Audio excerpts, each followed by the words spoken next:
Hello అండి. ఈరోజు ఒక కొత్త స్ట్రాటజీ నేర్చుకుందాం. అన్ని స్ట్రాటజీస్ మన నెట్‌లో దొరుకుతుంటాయి. కాకపోతే మనం అడ్జస్ట్‌మెంట్లు ఎలా చేస్తున్నాం, స్టాప్ లాస్, టార్గెట్ ఎంత పెడుతున్నాం అన్నది మన పోర్ట్‌ఫోలియోలోను ఒక 1 ఇయర్‌లోని ఎంత ప్రాఫిట్ జనరేట్ చేస్తున్నాం అనేది డిపెండ్ అవుతుంటదండి. యాజ్ యూజువల్లీ మనం ఎన్ఎస్‌సి ఇండియా ఆప్షన్ చైన్‌కొస్తే ఈ సైట్‌కి తీసుకెళ్తదండి. ఈ పేజ్‌కి తీసుకెళ్తది. సో, మనకి ఇది మొబైల్‌లోనూ అంత క్లియర్‌గా కనిపించట్లేదు. సో, మనకి డెస్క్‌టాప్ వ్యూలోకి వెళ్దామండి. ఇక్కడ డెస్క్‌టాప్ వ్యూకెళ్తే మనం ఇక్కడ కొంచెం ఫ్లెక్సిబుల్‌గా మార్చుకోవచ్చు ఆప్షన్స్ అన్నీ. స్ట్రాటజీని జనరల్‌గా మండే రోజు ఆఫ్టర్ 3:00 డిప్లాయ్ చేయడానికి ట్రై చేస్తా ఉండండి. దీనిలో ఫస్ట్ ఏం చేస్తామంటే ఈ స్ట్రాటజీ మండే డిప్లాయ్ చేస్తున్నాం కదండీ! ఆ నెక్స్ట్ రోజే మనకి ఎక్స్‌పైరీ ఉంటది. సో, మనం చూజ్ చేసుకునే ఎక్స్‌పైరీ ఏంటంటే ఇందులో చూడండి ఎక్స్‌పైరీ డేట్ 4th నవంబర్ ఉంది కదా! సో, ఆ నెక్స్ట్ వీక్ సెలెక్ట్ చేసుకోండి. 11th November. సో, ఇప్పుడు మనం ఏ స్ట్రైక్ సెలెక్ట్ చేసుకోవాలన్నది చాలా ఇంపార్టెంట్ అండి. మనకి ఇప్పుడు నిఫ్టీ 25,700 దగ్గర ఉంది. దానిలో 2% డౌన్. అంటే 25,700లో నుంచి 2% డౌన్ పెడితే మనకి 25,186 ఉంది. దాన్ని రౌండ్ అప్ చేస్తే 25,200. 25,200 అంటే మనకి premium 11th expiry. 11th expiry premium మనకి 22 రూపీస్ దగ్గర దొరుకుతుంది. సో, మనం దీన్ని సెల్ చేయాలి. ఒక లాటా, 2 లాట్లు అనేది మీరు మీ క్యాపిటల్‌ని బట్టి డిప్లాయ్ చేయడానికి ట్రై చేయండి. నన్నడిగితే మాక్సిమం ఇది మనం హెడ్జింగ్ చేస్తున్నాం కాబట్టి ఒక లాట్ చేయడానికి మనకి రఫ్‌గా ఒక 1 లాక్ వరకు అవసరం అవుతది. మీరు ఒక 10 లాక్స్ ఉందంటే రఫ్‌లీ ఒక 7-8 లాట్స్ పెట్టడానికి ట్రై చేయండి. సో, నెక్స్ట్ ఏం చేస్తారంటే ఆ నెక్స్ట్ వీక్ అంటే బై వీక్లీ మనకి 11th ఎక్స్‌పైరీ ఉంది కదా! సో, ఆ నెక్స్ట్ ఎక్స్‌పైరీ మనకి 18థ్ ఎక్స్‌పైరీకి వెళ్తే మనకి 22 రూపీస్ దగ్గర మనం సెల్ చేసాం కదా! దానిలో హాఫ్ అంటే మనకి రఫ్‌లీ 22,500 దగ్గర 11 రూపీస్ రఫ్‌లీ దొరుకుతుంది. దాన్ని ఏం చేస్తామంటే బై చేస్తాం. నెక్స్ట్ ఈ హెడ్జింగ్ స్ట్రాటజీస్ ఇంప్లిమెంట్ చేయడానికి మీరు జిరోదా బాస్కెట్‌లోకి వెళ్ళి ఫస్ట్ ఆ 2 లెగ్‌లని ఫస్ట్ యాడ్ చేయండి. ఎంత క్యాపిటల్ అడుగుతున్నాడో దాన్ని బట్టి మీరు ఎన్ని లాట్స్ చూజ్ చేసుకోవాలనేది ఆలోచించుకోండి. సో, మనం ఇప్పుడు జిరోదా బాస్కెట్‌కి వెళ్ళి మన ఆర్డర్స్‌ని ప్లేస్ చేద్దామండి. యాడ్ చేసి ఎంత క్యాపిటల్ అడుగుతున్నాడో అలాగే మన పే ఆఫ్ చార్ట్ ఎలా ఉంటదన్నది చూద్దామండి. ఈ స్ట్రాటజీ డిప్లాయ్ చేసిన తర్వాత మనకి అడ్జస్ట్‌మెంట్లు అనేది మెయిన్ అండి. ఆ అడ్జస్ట్‌మెంట్లు మనకి ఎంత ఫాస్ట్‌గా చేస్తున్నాము లేదా ఎంత దగ్గరలో మనం నెక్స్ట్ హెడ్జింగ్ చేస్తున్నాం అనేది డిపెండ్ అయి ఉంటది. మనం బై వీక్లీ చేయడానికి కారణం మెయిన్ రీజన్ ఒకటి ఉందండి. చెప్తాను అది కూడాను. ఇప్పుడు జిరోదా బాస్కెట్‌కి వెళ్ళి మనం ఆర్డర్స్ ప్లేస్ చేసింది పే ఆఫ్ చార్ట్ ఎలా ఉందో చూద్దామండి ఇప్పుడు. బాస్కెట్‌లోకి వెళ్తే నేను adjustable calendar bull put spread అండి ఈ స్ట్రాటజీ చెప్పారు. దీనిలో ఏం చేస్తానంటే 25,200 యాడ్ చేస్తాను ఫస్ట్. 25,200 నెక్స్ట్ వీక్‌కి దీన్ని సెల్ చేస్తాను ఒక లాట్. అలాగే 24,500 ఆ నెక్స్ట్ వీక్‌ది యాడ్ చేస్తాను. 11 రూపీస్. సో, మనకి క్యాపిటల్ 95,000 అడుగుతుంది. సో, మీ దగ్గర 10 లాక్స్ క్యాపిటల్ ఉంటే ఆల్మోస్ట్ మీరు మొత్తం క్యాపిటల్ అంతటిని డిప్లాయ్ చేసేయడానికి ట్రై చేయొద్దు. అట్‌లీస్ట్ 70-80% క్యాపిటల్‌ని వాడడానికి ట్రై చేయండి. మనకి ఒక్కొక్కసారి ఏమవుతదంటే విక్స్ బాగా పెరుగుతున్నప్పుడు ఈ మార్జిన్ కొంచెం పెరిగే ఛాన్స్ ఉంటది. సో, మీరు 70-80% క్యాపిటల్‌ని యూజ్ చేయడానికి ట్రై చేయండి. నేను ఇప్పుడు 8 లాట్స్ అంటే రఫ్‌లీ మనకి సపోజ్ 525 క్వాంటిటీ పెడదామండి ఇది.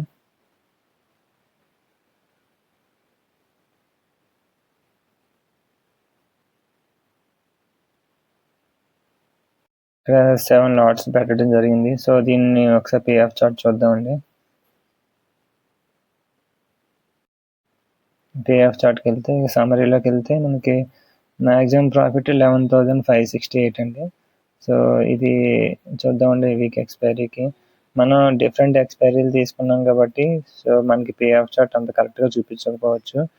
కాకపోతే మనం ఈ వీక్లోను క్యాలెండర్ స్ప్రెడ్ తీసుకున్నాం కదండి, ఆ నెక్స్ట్ వీక్లో ఏం చేస్తామంటే నార్మల్ బుల్ పుట్ స్ప్రెడ్ ఇది చేస్తాం. సేమ్ ఒక స్ట్రైక్ ఆల్రెడీ బై చేసి ఉంచాం కదండి ఆ బై వీక్లీది.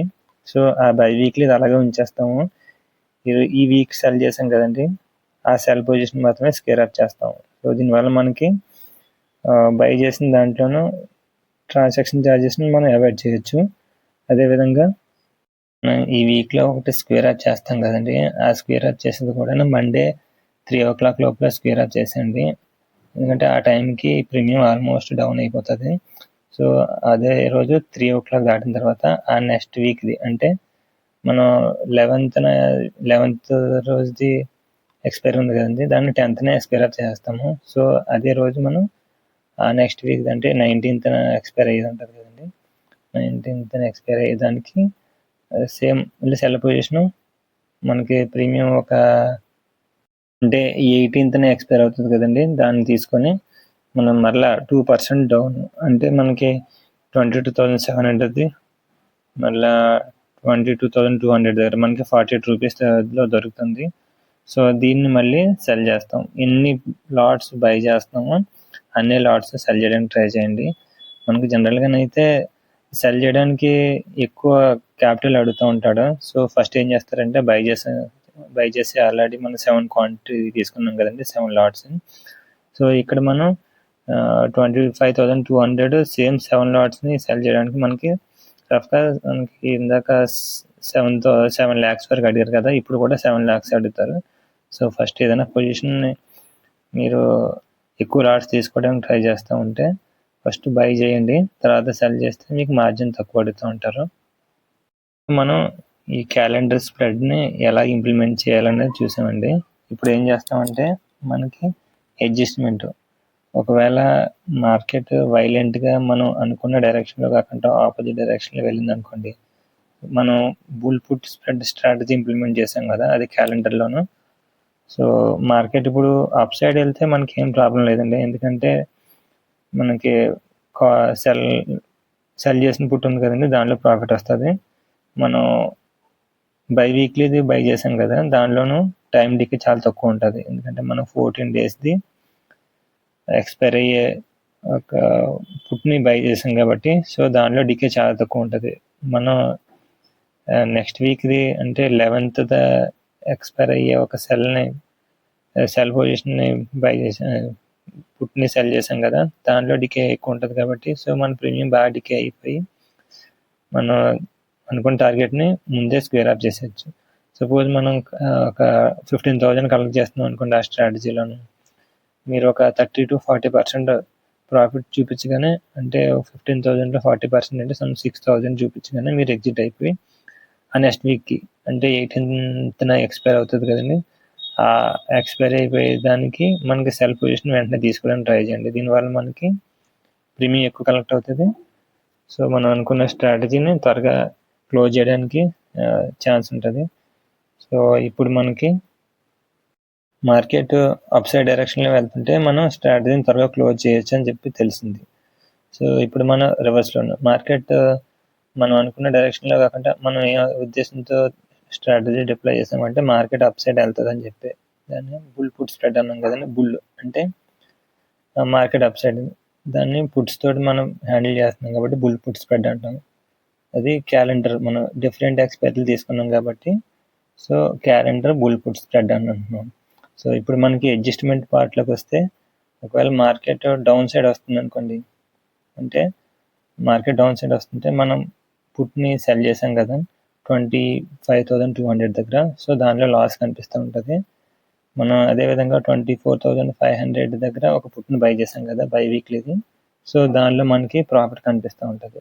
ఇప్పుడు అడ్జస్ట్మెంట్ పార్ట్లోకి వస్తే ఏం చేయాలంటే, మనం పుట్టులో లాస్ కనిపిస్తూ ఉంటుంది కదా, సో మనకి మార్కెట్ చాలా స్లోగా డౌన్ సైడ్ వస్తుంది అనుకోండి, ఏం పర్లేదు, ఎందుకంటే టైం డికే వల్ల మనం సెల్ చేసాం కదా పుట్టు, దాంట్లో మనకి ఆ ప్రాఫిట్ లాస్ కంపెన్సేట్ అయిపోతుంది. ఒకవేళ మార్కెట్ వైలెంట్గా డౌన్ సైడ్ మూవ్ అయింది అనుకోండి, ఇప్పుడు ఏం చేస్తారంటే మనం 11th నవంబర్ 22 రూపీస్ 40 ప్రీమియం ఉండేదాన్ని సెల్ చేసాం కదా. సో అదే వీక్ ఎక్స్పైర్ అయ్యేది 22.40 హాఫ్, అంటే అరౌండ్ 10 to 11 ప్రీమియం ఉండే ఒక పిఈని బై చేయాలి.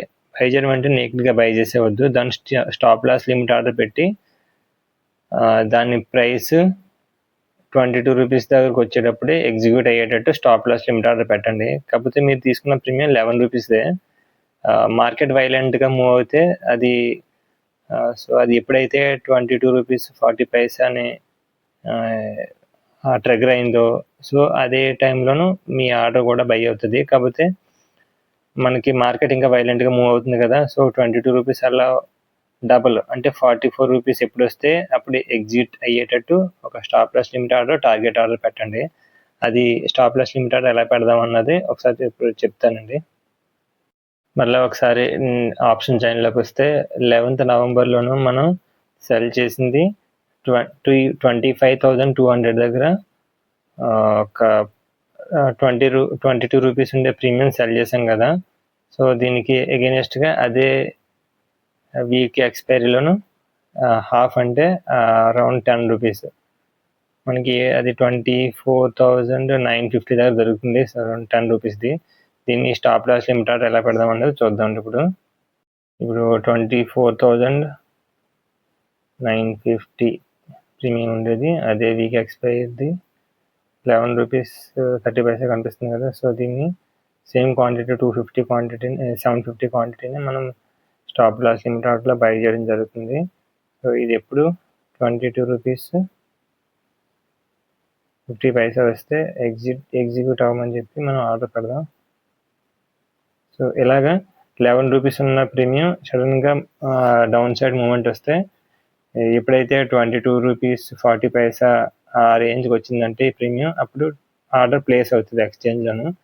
అదే కొంచెం ఇంకా ఎక్స్ట్రా మూవ్ అయ్యి 22 రూపీస్ 50 ఆ టైంకి ఆర్డర్ ఎగ్జిక్యూట్ అవుతుందండి. సో ఆర్డర్ ఎప్పుడైతే ఎగ్జిక్యూట్ అయిందో దాన్ని మనం వెంటనే స్టాప్ లాస్ టార్గెట్ ఆర్డర్ కూడా పెడతా ఉండాలండి. ఈ టార్గెట్ ఆర్డర్ మనం 100 రూపీస్ పెడతాం. సో మార్కెట్ చెప్పాను కదా, మార్కెట్ వైలెంట్గా మూవ్ అవుతుందంటే ఈ 22 రూపీస్ 100% అంటే 44 రూపీస్కి వెళ్ళడం చాలా తక్కువ స్పాన్లోనే మనకి మార్కెట్ టార్గెట్ కూడా హిట్ అయ్యే ఛాన్స్ ఉంటుంది. సో బై వీక్లీ ఆర్డర్లో ఆల్రెడీ మనం 11 రూపీస్ ఆల్రెడీ పే చేసేసాం.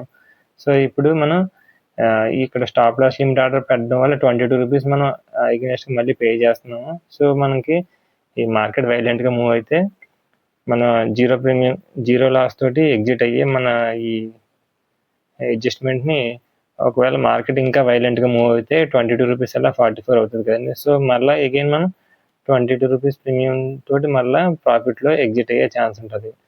సో ఇది ఒక అడ్జస్ట్మెంట్ అండి. ఇప్పుడు అలా కాకుండా మార్కెట్ డౌన్ సైడ్ నెమ్మదిగా మూవ్ అవుతా మనం సెల్ చేసిన ఒక ఆర్డర్ ఉంది కదండి, పిఈ ఆర్డర్, అది 24,200కి వచ్చేసింది అనుకోండి డౌన్ సైడ్ నెమ్మదిగా మూవ్ అవుతా. సో మనం ఆల్రెడీ 22 రూపీస్ ప్రీమియం కలెక్ట్ చేసాం కదా సెల్ చేయడం వల్ల. సో ఎప్పుడైతే 24,178 క్రాస్ అయిందో అక్కడ నుంచి మన ఎక్స్పైర్ అయ్యే టైంకి అక్కడ నుంచి మన రియల్ లాస్ స్టార్ట్ అవుతుంది. సో అప్పటి వరకు మనం సేఫ్ సైడ్లో ఉన్నట్టే. సో ఇప్పుడు ఏం చేస్తామంటే మార్కెట్ 24,400 అలా 24,300 అలా 24,200కి వచ్చేసింది. ఇప్పుడు ఏం చేస్తామంటే ఆ ఆర్డర్ అప్పుడు స్క్వేర్ అప్ చేసేసి నెక్స్ట్ వీక్కి రోల్ అవుట్ చేయాలి. రోల్ అవుట్ చేయడం అంటే ఏంటంటే మనకి సపోజ్ మనకి 24,200కి వచ్చేటప్పటికి ఆ ప్రీమియం మనం 22 రూపీస్ కలెక్ట్ చేసాం కదా. సో అరౌండ్ ఒక 50 రూపీస్కి వచ్చేసింది అనుకోండి. ఆ 50 రూపీస్ దగ్గర మనం ఎగ్జిట్ అయిపోవాలి. అంటే మనకి లాస్ 28 రూపీస్ లాస్ ఉన్నట్టు. సో నెక్స్ట్ వీక్ ఏం చేస్తారంటే 18th ఎక్స్పైర్ అయ్యేది ఉంది కదండి, బై వీక్లీ చెప్పి పెట్టాం కదా ఆల్రెడీ బై ఆర్డర్, అదే వీక్ వచ్చేసి మనకి 50 రూపీస్ ఆల్రెడీ మనం ఎగ్జిట్ అయిపోయాం కదా లాస్ట్లోను. సో ఆ వీక్ బై వీక్లీ ఏం చేస్తారంటే 50 రూపీస్కి ఇంకో 10 రూపీస్ 60 రూపీస్ ప్రీమియం ఎక్కడ ఉందో దాన్ని సెల్ చేయండి. దీనివల్ల ఒకవేళ మార్కెట్ కూల్ ఆఫ్ అయ్యి మళ్ళీ కొంచెం అప్ సైడ్ వచ్చింది అనుకోండి, ఈ 60 రూపీస్ ప్రీమియం వల్ల జీరో రావడానికి చాలా తక్కువ టైంలో మనం జీరో వచ్చేస్తే మనం ప్రాఫిట్లో ఎండ్ అవుతాము. సో మన ఫస్ట్ వీక్లో లాస్ అయిన మనీ ఉంది కదా, అది సెకండ్ వీక్లో మనకు కవర్ అయిపోతుంది. అంటే మన ఫస్ట్ వీక్లోనూ ఎగ్జిట్ అయ్యాం కదండి, అది నామినల్ లాస్ ఓన్లీ. మన సెకండ్ వీక్లో మరలా అదే పొజిషన్ క్యారీ ఫార్వర్డ్ చేస్తున్నాం కాబట్టి సెకండ్ వీక్లో వచ్చిన ప్రాఫిట్ తోటి ఫస్ట్ వీక్లో వచ్చిన లాస్ కంపెన్సేట్ అయిపోతుంది. సో ఇలాగ మనం రోల్ ఓవర్ చేయడం వల్ల మన ఈ అడ్జస్ట్మెంట్లోనూ మనం ప్రాఫిట్లో ఎండ్ అవుతాము. అలా కాకుండా ఇంకా మార్కెట్ డౌన్ సైడ్ ఈ 24,200 ఇంకా డౌన్ సైడ్ వచ్చేసింది అనుకోండి, అదే వీక్, అదే నెక్స్ట్ రోల్ అవుట్ చేసిన తర్వాత బై వీక్లీలోను. సో అప్పుడు ఏం చేస్తామంటే ఈ స్ట్రాటజీని ఇక్కడే క్లోజ్ చేసేసి నెక్స్ట్ ఈ స్ట్రాటజీ ఎక్కడ ఎండ్ అవుతుందో అక్కడ వేరే స్ట్రాటజీ మొదలవుతుంది. ఆ స్ట్రాటజీ మరో వీడియోలో చెప్పడం జరుగుతుంది. సో ఈ వీడియో ఇక్కడితో ఎండ్ చేద్దామండి. ఈ వీడియో నచ్చినట్లయితే లైక్ చేయడానికి ట్రై చేయండి. అదేవిధంగా మీరు కొత్తగా ఈ వీడియో చూస్తున్నట్టయితే సబ్స్క్రైబ్ చేయడానికి ట్రై చేయండి. సేమ్ స్ట్రాటజీ మీ ఫ్రెండ్స్కి ఏమైనా యూజ్ అవుతుంది అని అంటే వాళ్ళు కూడా ఫార్వర్డ్ చేయడానికి ట్రై చేయండి. Thanks for watching. Thanks for supporting.